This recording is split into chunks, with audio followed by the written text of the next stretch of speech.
BCom first year के प्यारे बच्चों, स्वागत है आप सभी का। सॉरी यार, मैं भूल जाता हूँ। बीकॉम सेकेंड ईयर के प्यारे बच्चों, स्वागत है आप सभी का इंडिया वेब में। ये है बिजनेस स्टैटिस्टिक्स यूनिट 1 का पार्ट 2। पार्ट 1 में मैंने आपको सिखाया था एक ऐसा क्वेश्चन जिसमें फ्रीक्वेंसी गायब होती है, जो कि हमने कुछ इस तरह से समझा था।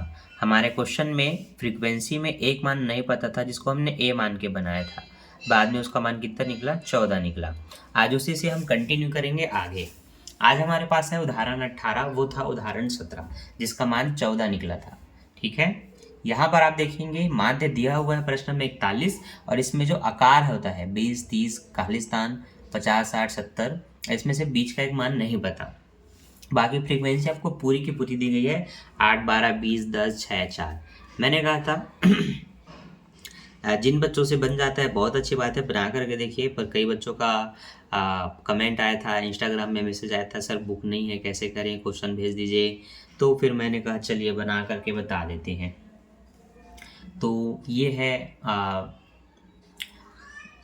उसी का पार्ट 2 जिसमें हम अज्ञात राशि को ज्ञात करते हैं। ठीक है, चलिए सबसे पहले आपको ये ध्यान देना है, अगर आपके पास आकार में 0 से 10, 10 से 20, 20 से 30 इस तरह से ना दिया गया हो, केवल आपको कोई भी अंक दिया गया हो, तो आपको क्या करना है, इसमें 3 कॉलम बनाने हैं। कितने कॉलम? 3 कॉलम। ठीक है, याद रहेगा। तो इस तरह से आपके समझने के लिए मैंने 3 कॉलम इस तरह से बना लिया है। ठीक है, जिसमें पहले में आपको लिखना है 20, 30, ये नहीं पता है, इसको आप ए मान लेंगे। ठीक है, फिर 50, 60, 70 लिख लेंगे।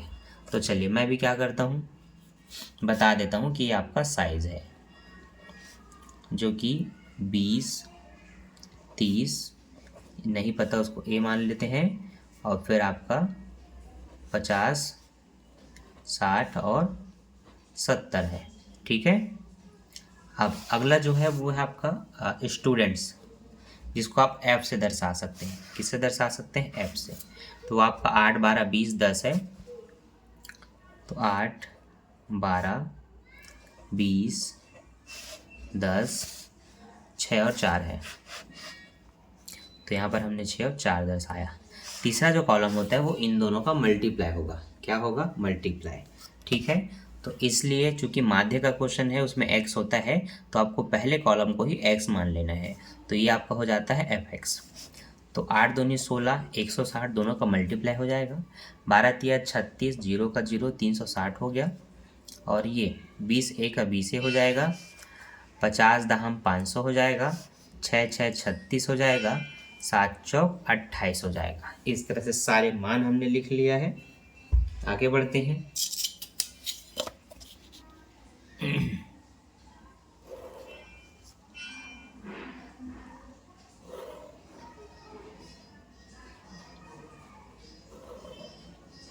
ठीक, चलिए अब हमें क्या करना होता है, बीच वाले कॉलम जो एफ होता है उनका टोटल करना होता है। तो आप शुरू से जोड़ते हुए आएंगे, 12, 8, 20, 20, 20, 40, 40, 10, 50, और ये भी 10 हो रहा है, तो 50, 10, 60। तो जो योग निकालते हैं उसको सिग्मा से दर्शाते हैं, तो सिग्मा एफ बराबर 60 आ रहा है।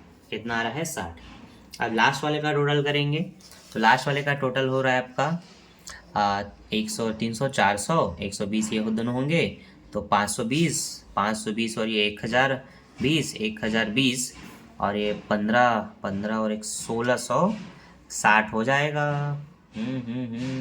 ठीक, 1660 प्लस 20a, तो सिग्मा एफ एक्स बराबर 1660 प्लस 20a। इस तरह से आपको लिखना होगा। और आप अब माध्य का सूत्र लिखकर इस क्वेश्चन को आगे कंटिन्यू कर सकते हैं। ठीक है, तो यहाँ से देखिए सभी बच्चे बड़े ही ध्यान से।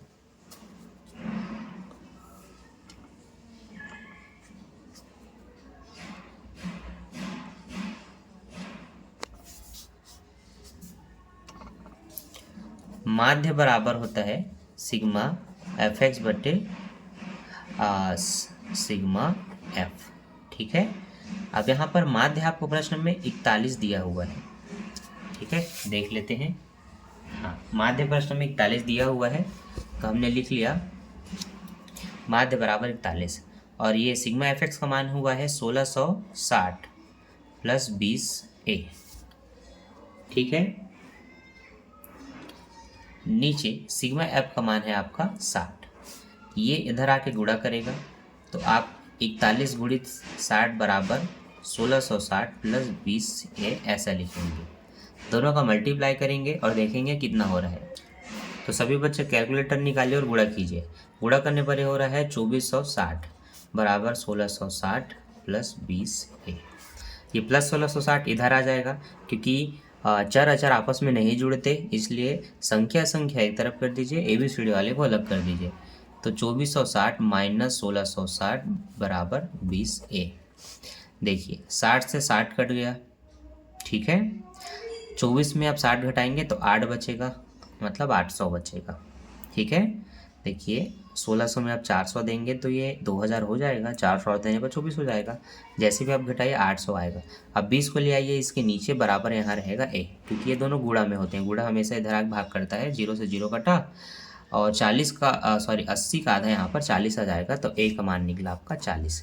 शुरू से बताता हूँ, देखिए ध्यान से। सबसे पहला काम सूत्र लिखना। सूत्र लिखने के बाद माध्य का मान यहाँ, इसका मान ऊपर, इसका मान नीचे। नीचे वाला हमेशा इधर आके गुणा करेगा, इसलिए यहाँ गुणा में ला लो। गुणा करने के बाद आपको मिला 2460। जो यहाँ होता है उनको लिखते हुए चलना है, फिर संख्याओं को इधर लाना है। तो ये प्लस इधर आके हो जाएगा माइनस, दोनों कट्टा तो आपका 800 बचा। ये दोनों गुणा में होते हैं, इनको हमेशा नीचे लाइए, ये यहीं रहेगा। तो ये दोनों जब कटे तो 2 चौका 8, 2 शून्य 0, 40 बचा, ये आपका मान है। अतः वह अज्ञात आवृत्ति आकार, अतः अज्ञात आकार या आप साइज कह सकते हैं 40 होगा, ठीक है। चलिए इसी तरह से मैं टॉपिक वाइज आपके लिए वीडियो लाता रहता हूँ, ताकि एग्ज़ाम में कोई भी क्वेश्चन आपसे ना छूटे किसी भी यूनिट से, ठीक है। तो अच्छे से तैयारी कीजिए। ऑनलाइन क्लास लेना चाहते हैं तो ऑनलाइन क्लास की भी सुविधा है, ठीक है।